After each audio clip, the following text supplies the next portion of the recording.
Yo he predicado este mensaje un montón de veces. Ustedes yo creo que lo han escuchado unas cuantas.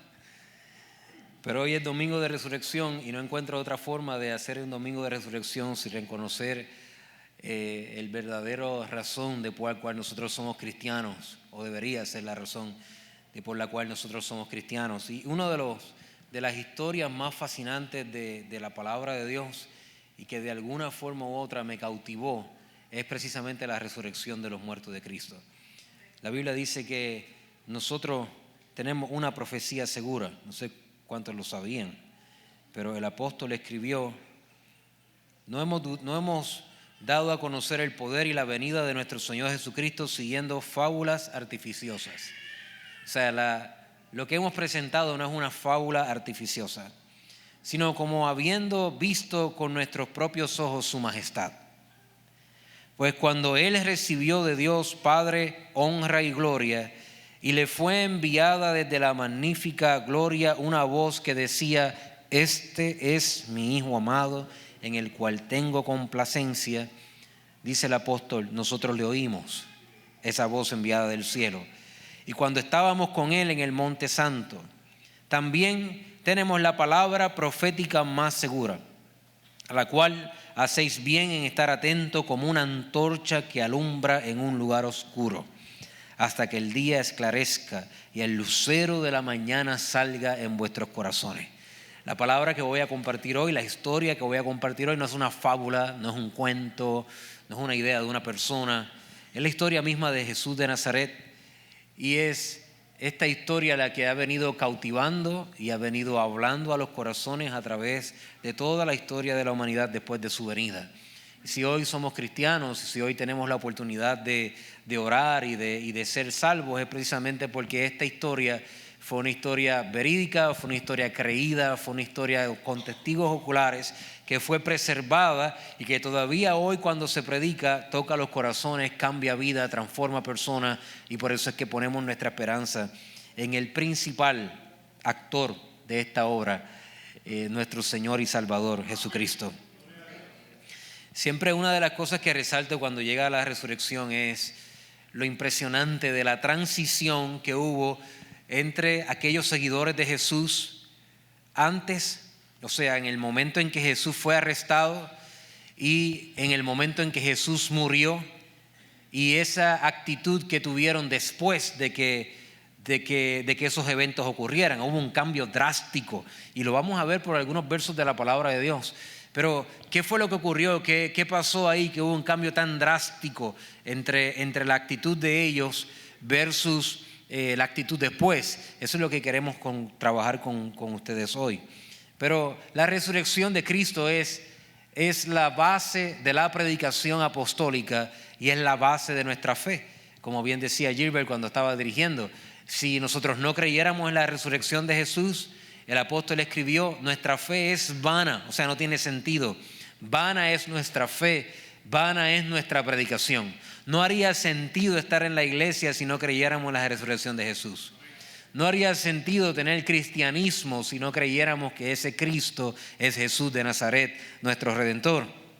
Y hoy yo quiero pasarles por los procesos que pasaron los discípulos para llegar a ser aquellos hombres que conquistaron realmente el mundo entero con la palabra de Dios. Porque nosotros que conocemos ya el desenlace, ¿ha visto usted una película interesante alguna vez con alguien que ya la vio y no se puede quedar callado?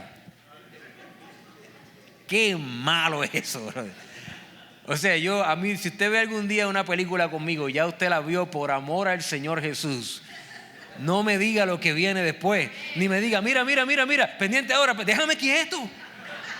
Déjame ver la película. Anyway, yo no sé, perdónenme, ese no es el mensaje de hoy. La cosa es que nosotros al ver el desenlace en la palabra de Dios, de repente nosotros sabemos lo que ocurrió, ¿verdad? Sabemos el desenlace, por lo tanto los detalles no nos afectan tanto, no nos conmueven tanto porque ya sabemos el desenlace.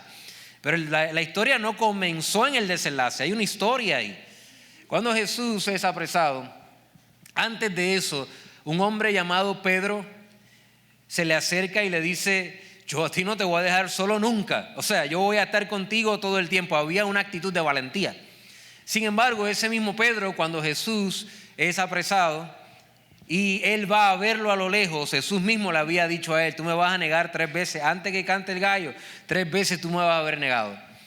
Y ese Pedro, que era un Pedro valiente, ¿verdad?, que le picaba la oreja a cualquiera, que era impulsivo, que era una persona, ¿verdad?, que estaba siempre ahí con Jesús, de repente, al ver el destino que le esperaba a Jesús, siendo apresado por los romanos, siendo condenado por su propio pueblo, y le dijeron a Pedro: tú te pareces a él, tú andabas, nosotros te vimos con él, dicho sea de paso, tú hablas como él.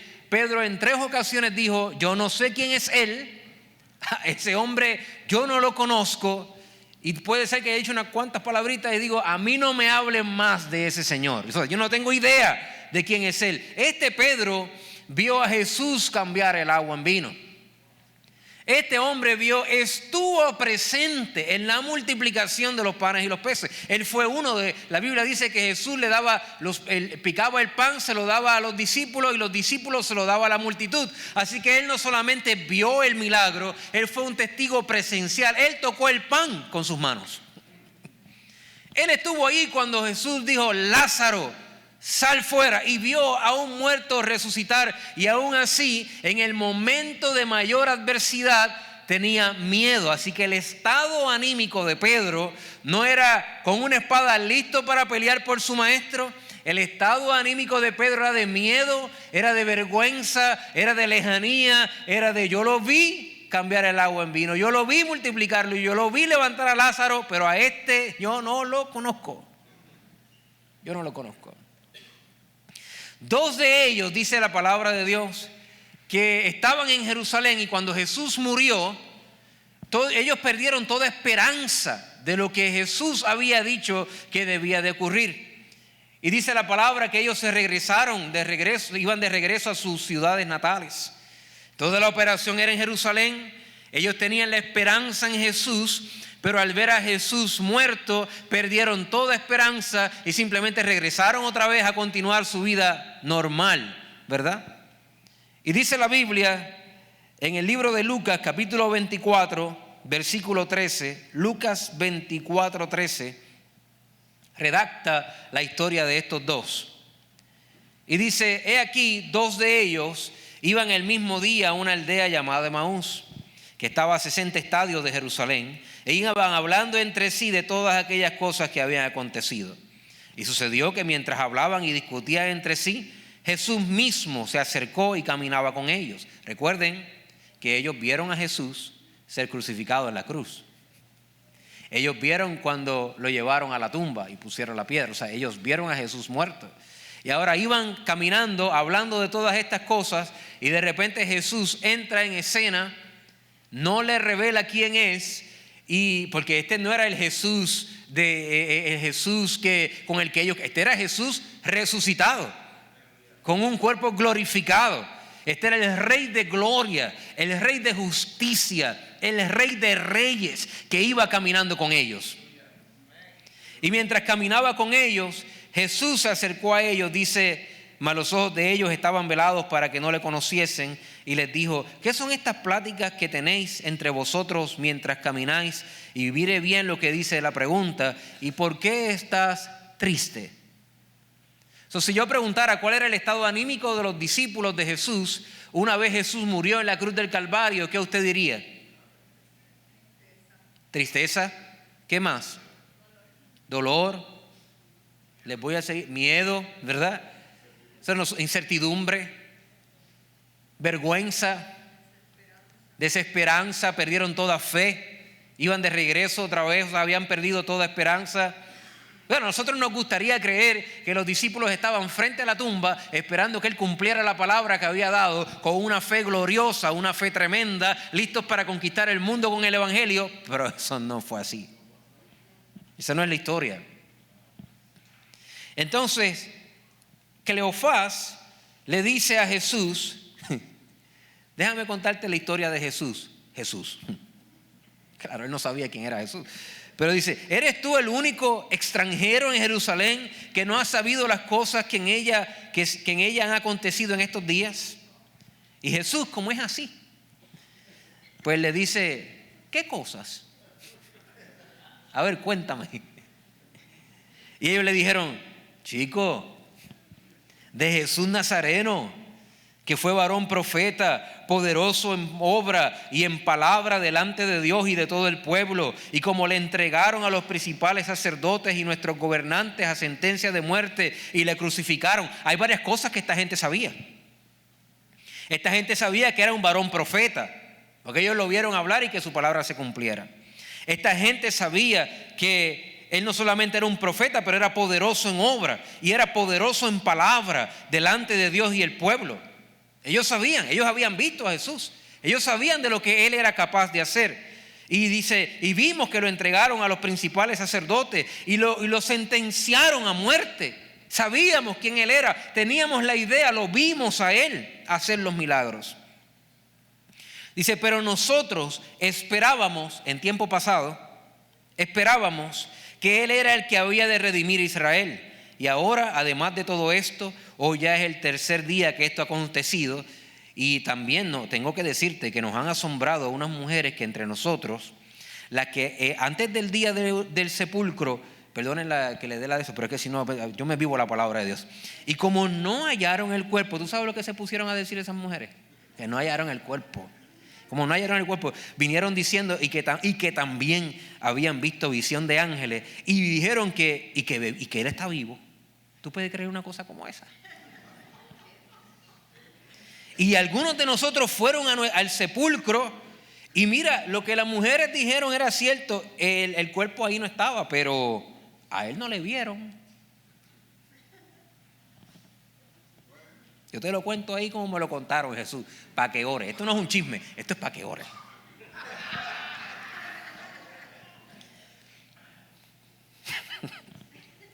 Entonces él les dijo: oh insensatos, tardos de corazón para no creer todo lo que los profetas han dicho. ¿No era necesario que el Cristo padeciera estas cosas y que entrara en su gloria? Y comenzando desde Moisés, siguiendo por todos los profetas, les declaraba en todas las escrituras lo que de él se decía. Y llegaron a la aldea donde iban, y él hizo como que iba más lejos, mas ellos lo obligaron a quedarse. O sea, aquí hay una clara idea de gente que era seguidora de Jesús, que sabían que él era poderoso en obras, que sabía que él hacía milagros, pero que estaban sin esperanza, sin fe, que estaban en tristeza. ¿Por qué? Porque Jesús había muerto. No había esperanza. No era la fe conquistadora que tenían estos discípulos después de ver a Jesús. También en el libro de Juan capítulo 20, ¿usted está conmigo en la historia? No se vaya para ningún lado, ya casi nos vamos. Falta, pero estamos ahí. Juan 20, escuche bien. Dice, este es el relato de los otros discípulos después que Jesús muriera y resucitara, pero ellos todavía no lo sabían. Cuando llegó la noche, Juan 20, 19. Dice, cuando llegó la noche de aquel mismo día, el primero de la semana, estando las puertas cerradas en el lugar donde los discípulos estaban reunidos, ¿qué dice? Por miedo de los judíos. Por miedo de los judíos. ¿Cuál era el estado emocional de los discípulos? Miedo, tristeza, desesperanza, ¿verdad? Los hemos repasado en un montón de ocasiones. Esta gente que vivía regresando a sus hogares, que vivía en desesperanza, que vivía con miedo, al punto que estaban encerrados en su casa con la puerta cerrada por miedo. ¿Por miedo a qué? Bueno, que les pasara, que corrieran la misma suerte que corrió su maestro. Ellos no querían que los mataran, así que estaban encerrados por miedo. Algo ocurrió que cambió la historia y cambió la forma en que estos discípulos se conducían. Porque Dios no reclutó a otra gente. La historia no es esta, la historia no es que Jesús resucitó y les dijo, la verdad que ustedes son bien cobardes, yo me voy a buscar otra gente. Y se buscó otra gente nueva que tuviera más fe, y con esa gente de fe el evangelio se predicó hasta el 2025 que estamos hoy. Eso no fue lo que pasó. Qué bueno que cuando tenemos dudas, qué bueno que cuando tenemos miedo, y qué bueno que cuando tenemos nuestras debilidades y nuestras aflicciones, nuestro Dios no nos rechaza. Qué bueno que servimos un Dios que está dispuesto a trabajar en nuestra vida, está dispuesto a trabajar con nuestros temores, a trabajar con nuestros miedos, a trabajar con nuestras dudas, para que seamos nosotros mismos los que podamos levantarnos y seguir adelante al cumplir el propósito de Dios. Qué bueno, porque si no, usted y yo estuviéramos desechados. Pero la pregunta sigue estando ahí. Entonces, ¿a qué sección fueron sometidas estos discípulos? ¿Por qué programa se les pasó? ¿Cuál fue el proceso de sanidad que tuvieron que ocurrir para que de repente los miedosos tuvieran valentía? Para que de repente los avergonzados tuvieran ganas de predicar el evangelio. Para que de repente los temerosos y los que querían salir corriendo y los que iban sin fe, ahora tienen una fe conquistadora.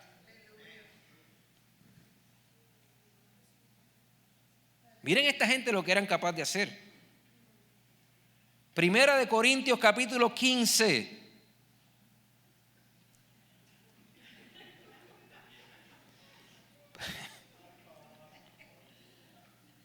Primera de Corintios capítulo 15.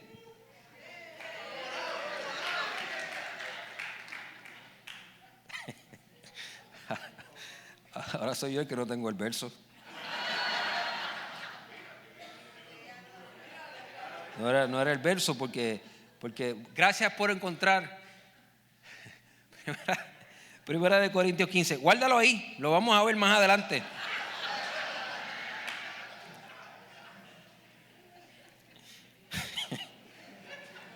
Ay, Jesús de Nazaret, perdóname. Pero si puedes, búscate Hechos capítulo 5. Hechos capítulo 5. Hoy es día de resurrección. Hoy es un día para estar en la iglesia, para servir al Señor, escuchar su palabra y regocijarnos en la verdad de Cristo. Pues esta gente, los temerosos, los que tenían miedo de ser matados, como Pedro que dijo, no sé quién es, los que se encerraron en una casa porque no sabían qué iba a pasar con ellos por miedo, los que se fueron caminando lejos porque pues esta gente de repente se convirtió en los predicadores de este Jesús. Recibieron esa convicción de alguna forma milagrosa y dijeron, nosotros vamos a hablar de este Jesús. Porque al fin y al cabo lo vimos cambiar el agua en vino, lo vimos saber. No hace sentido hablar de este Jesús a la gente. Y comenzaron a predicar de Jesús. Y cuando comenzaron a predicar de Jesús, de repente estos que predicaban de Jesús se encontraron con un sistema que no quería que se hablara de Jesús. No estaban interesados en promover el nombre de Jesús. Y lo que hicieron estos sistemas fueron, les apresaron, les tomaron, les metieron presos. Y mientras ellos estaban presos, les dijeron, nosotros los vamos a matar. Y alguien ahí, vamos a leer un verso más adelante, dijo, mira, pero no los maten, déjenlos quietos. Pues está bien, no los vamos a matar, pero les vamos a dar los vamos a torturar, les vamos a dar latigazos y los vamos a meter presos y los vamos a intimar. Dice la palabra en el libro de Corintios, en el libro de Hechos, capítulo 5, versículo 40. Mira lo que dice Hechos capítulo 5, versículo 40.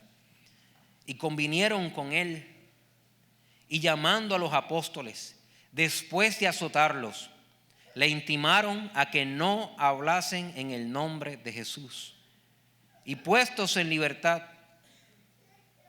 y ellos salieron de la presencia del concilio. ¿Cómo salieron?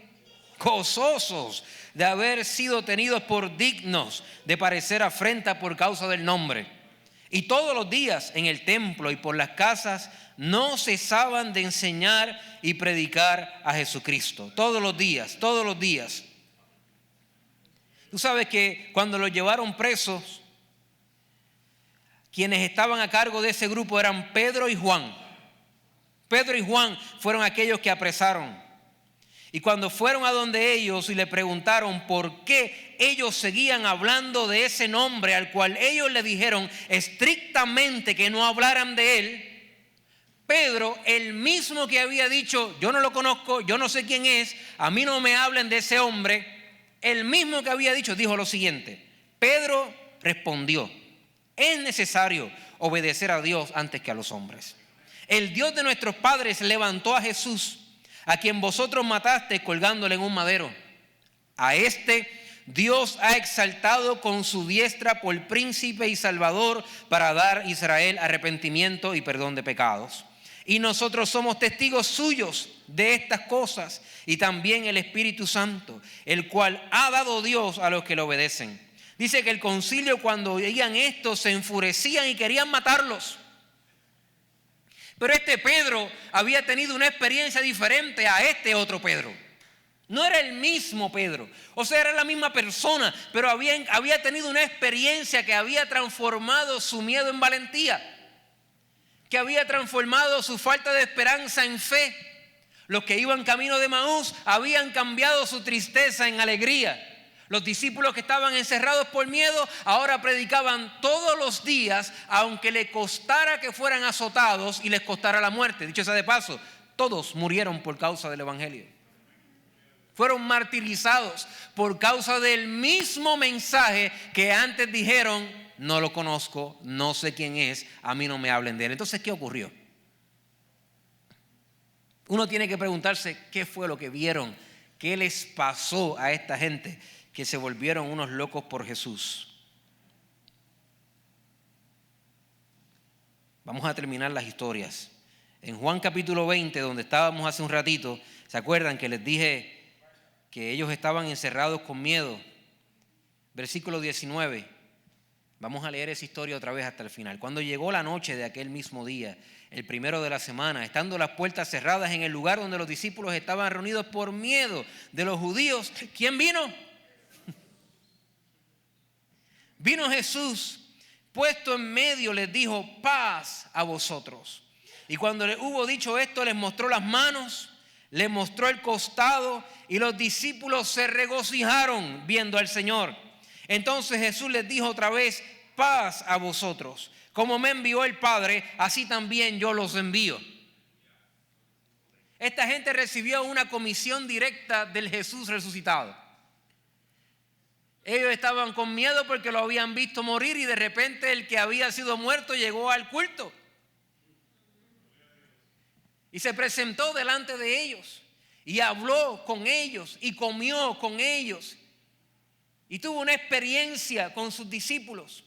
Y sus discípulos, al verlo, fueron armados de un valor tan grande que comenzaron a hablarse entre ellos de esta verdad. Y cuando Tomás, que Tomás no había ido al culto ese día, cuando Tomás vino al servicio próximo, le dijeron a Tomás: Tomás, el Señor vive. Y Tomás le dijo: mere, no sea embustero, bacalao. Yo no lo creo. Yo tengo mis dudas. ¡Qué bueno! Tú te imaginas, déjame hacer una pregunta y sea honesto conmigo, ¿está bien? Estamos en la casa de Dios, por amor a Jesús. ¿Tú sabes? Aquí no se puede mentir. Se espera que no se mienta. Quiero hacer una pregunta. ¿Cuántos de ustedes tienen alguna duda acerca de Dios?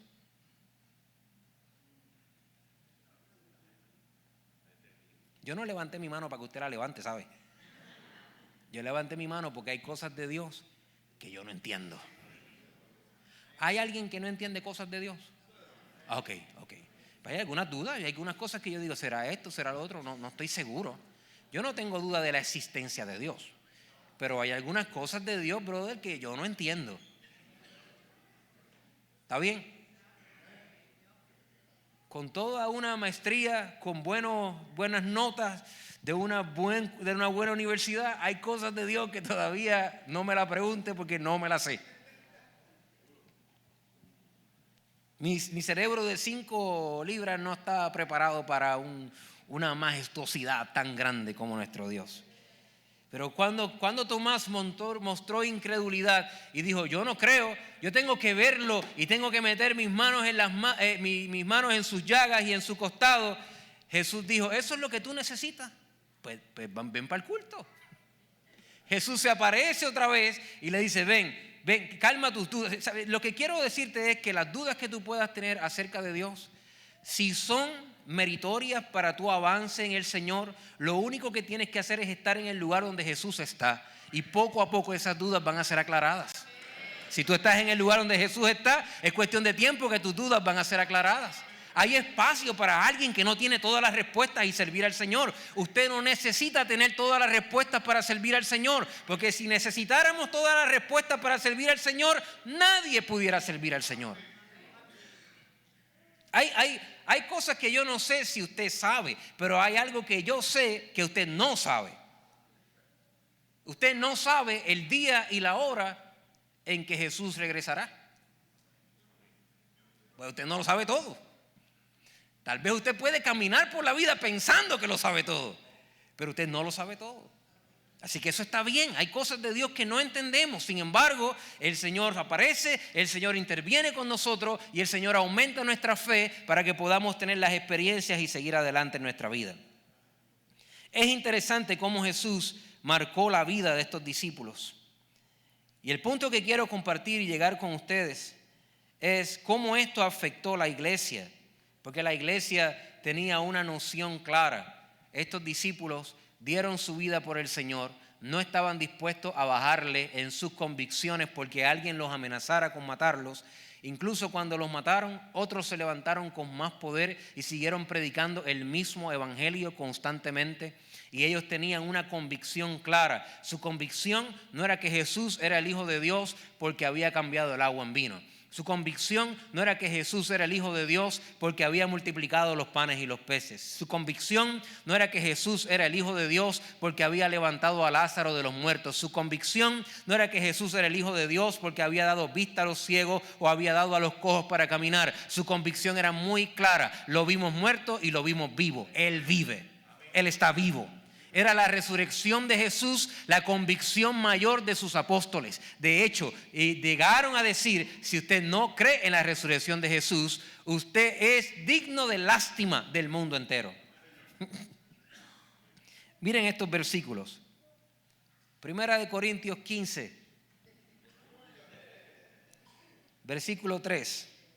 Ahora sí. Estamos a unos cuantos versículos de cerrar, unos 20 y pico, unos cuantos. Son bromas, estamos ya cerrando. Pero miren esto es una belleza porque este es considerado un credo de la iglesia. Es considerado un credo de la iglesia muy antiguo. Se dice que la iglesia comenzó a practicar este credo 30 años, 35 años después de Jesús. Ustedes entienden que la población judía es una población que aprendió mucho por memorización y a través de credos como este. Si usted se crió en la iglesia tradicional, usted aprendió credos. Pero esos credos eran credos que vienen desde muy antiguos. O sea, eran credos, así se aprendía la palabra de Dios, y así se aprendían los principios. Este credo es uno de los credos reconocidos por la iglesia como bien tempranos a la época de los discípulos, ¿okay? Estamos hablando del 30, 35 después de Jesús. Por eso tiene mucho peso entre aquellos que estudiamos la palabra de Dios. Y es interesante que este credo tenga un tema principal, o sea que el credo más importante de la iglesia cristiana tiene un tema principal. Y no es la multiplicación de los peces, y no es el vino, y no es la resurrección de Lázaro. Por eso a mí me afecta mucho cuando hay personas que solo sirven a Dios para recibir algo de Él. Porque ese no es el fundamento de nuestra fe. Ese es el fundamento de esta sociedad. Eso es a lo que esta sociedad ha querido reducir al cristianismo. Han querido reducir a Dios a un mago de la lámpara que te cumple tus deseos. Ese no es el Dios que nosotros servimos. Ese no es Jesús de Nazaret. Jesús, el propósito principal de nuestro Dios no es cumplir tus deseos. No es que te vaya bien en esta vida. No es que tengas una buena cuenta de banco y un buen retiro. Eso es parte de esta vida porque estamos en este lugar. Pero no es por eso que servimos a Jesús. El pedazo de credo más importante nos dice, ora a Jesús para que te vaya bien. Ora a Jesús para que te proteja. Ora, eso no es lo que dice el credo. Mira lo que dice el credo. Dice, primeramente os he enseñado lo mismo que recibí. Ese es el principio del credo, ¿cierto? Cada vez que usted ve esto, lo que viene después es un credo. Dice que Cristo murió por nuestros pecados, conforme a las Escrituras. Que fue sepultado, que resucitó al tercer día, conforme a las Escrituras. Pero no quedó ahí. Dice, se apareció a Cefas, y después a los 12, y después apareció a más de 500 hermanos a la vez, de los cuales muchos todavía viven y otros ya duermen. Después apareció a Jacobo, después apareció a todos los apóstoles, y al último de todos, como un abortivo, me apareció a mí. Cerrando el credo, sigue el apóstol: porque yo soy el más pequeño de todos los apóstoles, que no soy digno de ser llamado apóstol, porque perseguí a la iglesia de Dios. Pero por la gracia de Dios soy lo que soy, y su gracia no ha sido en vano para conmigo. Antes he trabajado más que todos, pero no yo, sino la gracia de Dios conmigo. Porque sea yo o sean ellos, así predicamos y así habéis creído. Pero si se predica de Cristo que resucitó de los muertos, ¿cómo dicen algunos entre vosotros que no hay resurrección de los muertos? Porque si no hay resurrección de los muertos, tampoco Cristo resucitó. Y si Cristo no resucitó, vana es entonces nuestra predicación, vana es entonces nuestra fe, y somos hallados testigos falsos de Dios, porque hemos testificado de Dios que Él resucitó a Cristo, al cual no resucitó, si en verdad los muertos no resucitan. El apóstol Pablo está tomando la resurrección de Jesús para decirle a la iglesia de Corintios, le está diciendo: nosotros creemos que Jesús resucitó. Ese ha sido el ancla de nuestro mensaje, y porque creemos que Jesús resucitó, también creemos que nosotros resucitaremos con Él algún día.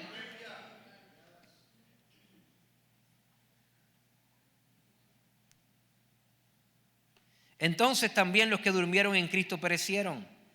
Mira este verso, 1 Corintios 15, ahí mismo, el que viene después. Déme un espacio que se lo voy a buscar en todas las versiones, para que lo leamos en todas las versiones posibles y lo entendamos, porque realmente ese es el mensaje de hoy. Toda esta historia para llegar a este mensaje. Iglesia amada, escúcheme bien.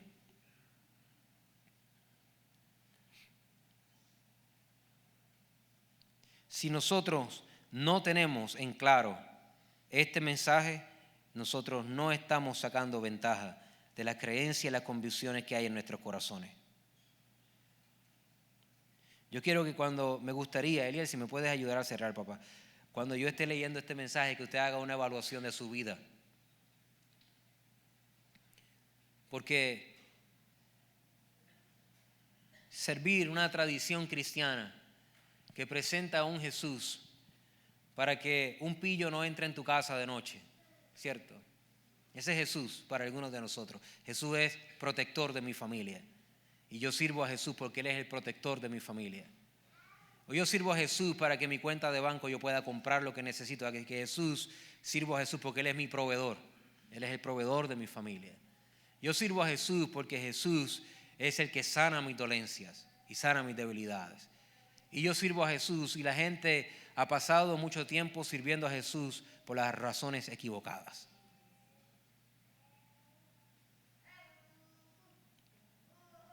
¿Qué haremos cuando no haya protección para los nuestros?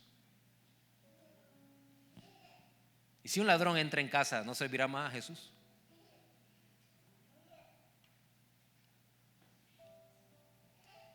Y si tu cuenta de banco comienza a bajar y no hay provisión, ¿serviría a Jesús? Y si de repente tienes dolencias que por más cosas que hagas no las puedes eliminar de tu vida, ¿seguirías sirviendo a Jesús? Y si tienes recuerdos que te atormentan y tienes luchas en tu espíritu, ¿seguirías sirviendo a Jesús? Porque servir a Jesús por las razones equivocadas es servir a Jesús por un tiempo muy corto de tiempo. Y es vivir en una montaña rusa de emociones mientras servimos a Jesús. Y hemos dedicado nuestra vida a alabar al Señor cuando todo va bien y a decir: Dios es bueno cuando algo bueno nos pasa. Yo tengo noticias para ti.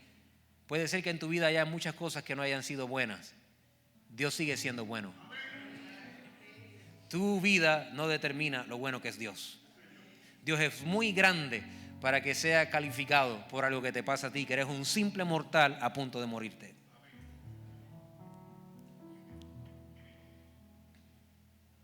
Eso es muy grande. Eso es majestuoso. Antes que tus papás y tus abuelos y tus tatarabuelos existieran, ya Dios era. Y cuando tú te mueras y estén tus hijos y tus nietos y los hijos de tus nietos y los hijos de los hijos de los hijos, si Él no ha venido todavía, Dios seguirá. Él es antes que tú, Él es después que tú. Él es el alfa y Él es el omega. Él es el principio y Él es el fin. Y resulta que servir a un Dios tan grande, solamente pensando en los panes que pueden caer de su mesa para yo ser saciado de mi necesidad, el apóstol dijo, es digno de lástima. Y me da pesar que la iglesia de Jesucristo se ha reducido a una organización que busca solo beneficios del Dios que sirve. Y cuando ese Dios que sirve no puede proveer los beneficios que usted cree que Él debe de proveer, entonces ya no es digno de ser servido. Ya no es digno de cantar con alegría. Ya no es digno de entrar por sus puertas con acción de gracias. Ya no es digno de darle nuestra mejor devoción. Así que servimos cuando todo va bien, pero cuando algo no está bien pedimos no servir, porque algo no está bien. Como si Dios mereciera no ser servido por las emociones que nosotros tenemos en nuestra vida o las cosas que ocurren. Y eso ocurre, mis hijos amados, porque la iglesia se ha acostumbrado a servir a un Dios que solamente puede bendecirle en esta vida. Han tenido una fe tan terrenal, tan amarrada a los placeres de este mundo, que sí piensan que cuando se mueran ya no hay más Jesús.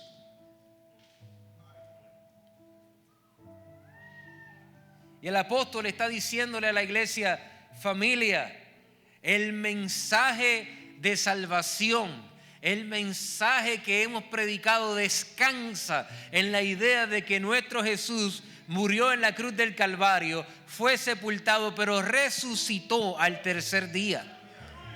Y como Él resucitó, entonces nosotros debemos tener esperanza de que esta vida no es todo lo que existe, no es todo lo que hay una vida eterna que nos espera para aquellos que tenemos nuestra fe en Cristo Jesús. ¿Están listos para estos versos? Versos que pueden cambiar tu vida, cómo vives tu cristianismo, cómo vives tu vida eclesiástica, cómo sirves al Señor, cómo oras. Versos que pueden afectar cómo oras. Porque cuando el 99% del contenido de nuestra oración está amarrada en lo que tú necesitas para poder ser feliz, sin darte cuenta has convertido a Jesús en una persona para cumplir tus caprichos.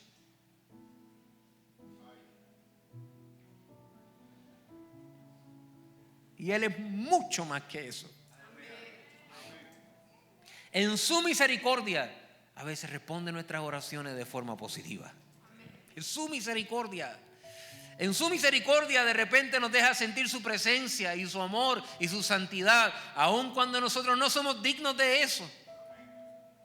En su misericordia nos rodea de gente que nos ama y gente que nos hace recordar la bondad y la misericordia de Dios. En su misericordia nos perdona cuando hemos cometido errores. En su misericordia nos levanta cuando nos hemos caído. En su amor y su gracia y su bondad, Él tiene una delicadeza para trabajar con aquellos que no merecemos nada de Él, para poder ayudarnos a cumplir su propósito.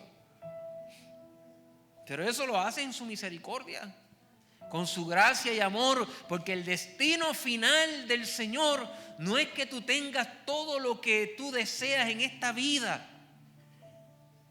Él te ama demasiado para eso. Yo vivo uno de los momentos de transición más complicados en toda mi existencia. Que mis hijas se están poniendo grandes y mis hijas van a volar. Y en estos días estábamos en una universidad que quiere que mi hija vaya y yo estaba súper emocionado por ella. Pero cuando ella se alejaba un poquito, pues yo lloraba un poquito. Y lloraba porque yo no tengo la menor idea de cómo yo voy a hacer sin en ella. No sé. A mí yo me imagino que sobreviviré. Aquí hay un montón que ha sobrevivido. Pero eso no deja de ser fácil. Eso no deja de ser complicado. Porque el mayor placer de un padre no es solamente ver sus hijos lograr sus sueños, es estar con ellos. Yo quiero que vuelen, yo quiero que alcancen el mundo entero, yo quiero que se vuelvan unas profesionales y que que logren todas las cosas. Pero ¿sabe qué anhelo? Anhelo beberme un café un día con ella. Mira, los papás, no puedo decir las mamás porque yo no soy mamá, está bien, pero los papás a veces no le damos cosas tan complicadas. Verte, hay algunos papás que ni hablan. no tienen esas habilidades de comunicación, pero necesitan verte. Y con verte y estar cerca de ti, ese papá es el mejor hombre del mundo, aunque no pueda decir una sola palabra buena, aunque no pueda decir una sola palabra con sentido. Si es un papá que ama, solamente verte le hace feliz. Por eso yo sé que el deseo mayor de mi padre no es que yo tenga una buena cuenta de banco. A mí él estará feliz cuando yo tenga éxito en esta vida y me concederá buen éxito. Pero el mayor deseo de mi padre no es prosperarme, no es sanarme, no es cuidarme, no es en esta vida. Esas son cosas que me va a dar porque me ama y me quiere y quiere que me vaya bien y tiene un plan y un propósito eterno. Pero el mayor deseo del padre es que yo esté con él. Ese es el deseo del padre. Es que él fue a preparar un lugar para que yo, su hijo, para que tú, su hijo, su hija, con todos los líos que tienes encima, pueda llegar un día a la eternidad y él pueda estar contigo. ¿Te imaginas un hijo que solamente llame al papá para pedirle algo? ¿Te imaginas un hijo que solamente toca la puerta cuando tiene una necesidad, pero no le interesa pasar ni un segundo con su papá? ¿Tú sabes qué? Tu papá te lo va a dar todo, aunque tú no lo busques. Te lo va a dar todo porque esa es su naturaleza de padre. Pero no te confundas. Para él lo más importante no es dártelo todo. Para él lo más importante es estar cerca. Es tenerte cerca. Por eso el apóstol Pablo dijo: si ustedes solamente sirven al Padre por las cosas que Él puede darles, ustedes son dignos de lástima. Porque hay mucho más. Lo leemos y terminamos. Lo voy a leer en varias versiones. Si en esta vida solamente esperamos en Cristo, somos los más dignos de conmiseración de todos los hombres. Si nuestra esperanza es que Cristo nos ayude solamente en esta vida, no hay nadie más digno de lástima que nosotros. Si hemos esperado en Cristo para esta vida solamente, somos de todos los hombres los más dignos de lástima. Si todo cuanto esperamos en Cristo se limita a esta vida, somos las personas más dignas de lástima. Si nuestra esperanza en Cristo es solo para esta vida, somos los más dignos de lástima de todo el mundo. Si la esperanza que tenemos en Cristo fuera solo para esta vida, seríamos los más desdichados de todos los mortales. Finalmente, si nuestra esperanza es que Cristo nos ayude solamente en esta vida, no hay nadie más digno de lástima que tú y que yo. ¿Realmente estás viviendo un cristianismo en su máximo esplendor? ¿O solamente estás esperando que Cristo te ayude en esta vida? Porque si solamente sirves a Cristo para estar bien en esta vida, eres digno de lástima. Eres digno de lástima. Porque Dios tiene mucho más para ti. Porque Dios quiere mucho más para ti. No solamente en esta vida, pero en una vida eterna que nos espera. Hacemos lo que hacemos, servimos como servimos, trabajamos como trabajamos, no por lo que el Señor nos pueda dar en esta vida. Qué bueno cuando alguien nos bendice. Pero estar con Él es muchísimo mejor. Es muchísimo mejor. Es muchísimo mejor. Muchísimo mejor. Es muchísimo mejor. Muchísimo mejor. En estos días, hace unos días atrás, yo me pongo a veces medio llorón, ¿está bien? Me pongo melancólico, me pasa. No sé lo que es. No me da calor ni nada, pero me pongo malo. Lloro, me miran mal y yo, no me quiere. Me pongo mal, lo acepto, está bien. Hay una parte de mí extraña, pero lo acepto. Ok, habiendo dicho eso, yo me puse a recordar como que le di para el frente a la película de mi vida y me vi sin varias personas clave. Pensé en mis ancianos que no estuvieran y pensé en mi papá que no estuviera y me ha dado un mal de llanto.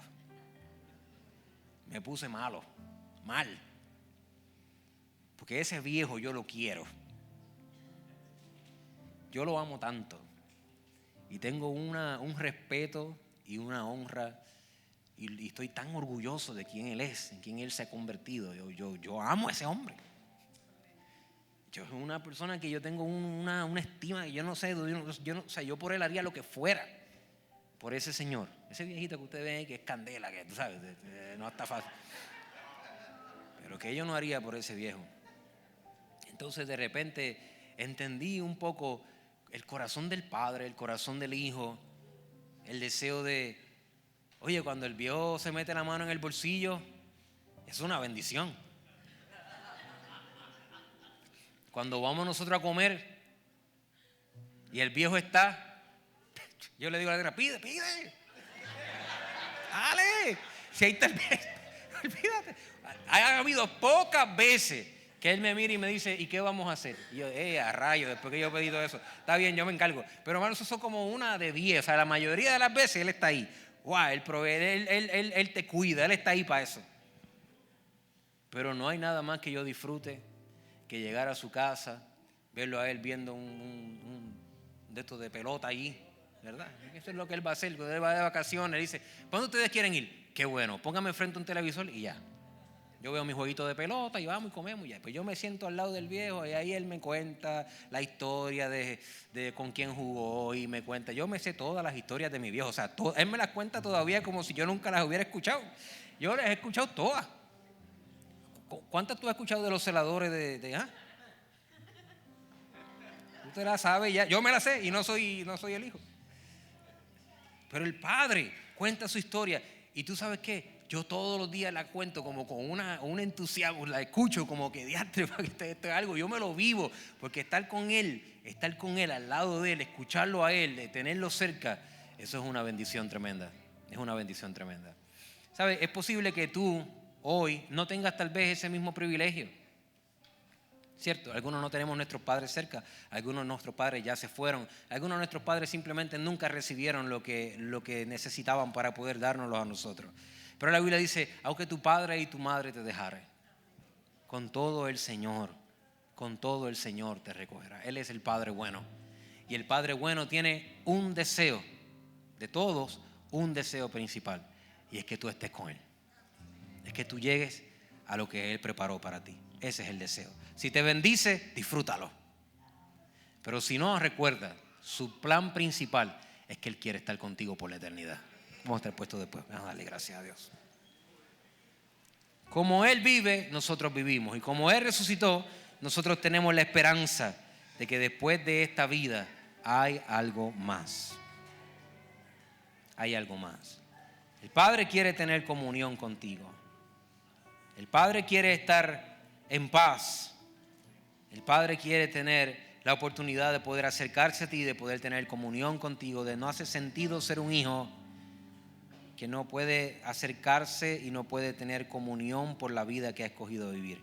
Y hoy Dios está aquí para poder eliminar todo obstáculo que has tenido para poder acercarte al verdadero Padre y poder tener comunión con Él. La vida de Jesús no es una fábula, no es un cuento. Es su historia verídica, tan verídica y tan real que Gamaliel, escuche bien lo que le voy a decir. Por favor, escuche bien. Cuando yo leí este verso, cuando yo leí esta historia, mi vida cambió por completo. Gamaliel, en ese verso que les estaba explicando que querían matar a los apóstoles, Gamaliel se levanta en el concilio y le dice a la gente, déjenme decirle algo, no matemos a esta gente, déjenlos vivos. ¿Cuál es el problema? Si antes de él se levantó uno que se llamaba Teudas y 400 personas decidieron seguir a Teudas. Imagínate, 400 personas son más que 12. Son más que 120. Teudas parece que tenía un montón de seguidores. Y dice lo del concilio, dice Gamaliel, cuando Teudas se murió, con él también se fue toda esa enseñanza y toda esa esperanza. Y después de Teudas se levantó uno llamado Judas que llevó tras él mucha gente. Dice Gamaliel, si esto es una falacia, si este mensaje es una mentira, y Jesús realmente no está vivo, sino que murió, pues va a pasar igual que como pasó con Teudas y como pasó con Judas. Es decir, poco a poco esto se va a ir extinguiendo hasta que ya no quede más memoria de él. Dice, ahora, si resulta que esto es de Dios, no lo podrán deshacer. No lo podrán deshacer, dijo Gamaliel, no lo podrán deshacer. Y te vas a encontrar peleando con Dios. No lo podrás deshacer. ¿Tú sabes cuántos imperios y cuántas personas han intentado borrar el nombre de Jesús de la historia? Gamaliel tenía razón. Si esto hubiera sido una mentira, hace tiempo que la hubieran logrado erradicar. Pero como Jesús vino, murió, fue sepultado y resucitó, todavía hoy nosotros estamos cantando de Él. 2025, seguimos predicando de Él, seguimos cantando de Él. Y ese Jesús está aquí hoy. Y quiero darte la oportunidad que Dios me dio a mí hace años atrás de forma rápida. Pero si hay alguien aquí hoy que necesita reconciliar su vida con Dios, este es el momento. Si pueden, por favor, arreglar las luces. Este es un momento muy íntimo, muy íntimo. Pero si tú necesitas reconciliar tu vida con Dios y has estado viviendo alejado del Padre, que su único propósito es tener comunión contigo, hoy es un buen día para decirle al Señor, yo quiero reconciliarme contigo. Yo quiero cambiar mi forma de vivir y quiero ponerme a cuentas contigo. ¿Habrá alguien así hoy? Lo único que voy a pedir es que te armes de valor y vengas aquí al frente. Queremos orar por ti. La Biblia dice, si confesares que Jesús es el Señor y que Dios le levantó de los muertos, eres salvo. Eres salvo. Tal vez nunca has recibido a Jesús como tu Salvador personal. Esto es una gran oportunidad. Este mensaje que yo prediqué, la Biblia dice que quien cree ese mensaje tiene salvación eterna. Y si ya has creído en Jesús y ya te has convertido de tus malos caminos, pero sientes que estás viviendo alejado de Dios por alguna razón, hoy es un buen día para reconciliarte con el Señor y pedirle perdón al Señor y decir, yo no he estado viviendo a la altura del sacrificio que tú hiciste. Yo he estado sirviéndote como un Dios que me debe salud, que me debe prosperidad, pero yo no he estado sirviendo más allá de esto. Realmente yo he sido digno de lástima. He estado viviendo una vida cristiana no en mi máximo nivel, no a lo mejor que Dios tiene para mí. Hoy es un buen día para decirle al Señor, Señor, perdóname. Yo quiero reconciliar mi vida contigo y quiero hacer paz contigo. ¿Habrá alguien así hoy? Esta oportunidad es para ti. Como siempre digo, jamás te diré y te engañaré diciendo, dale una oportunidad al Señor. Tú no eres muy grande para darle una oportunidad al Señor.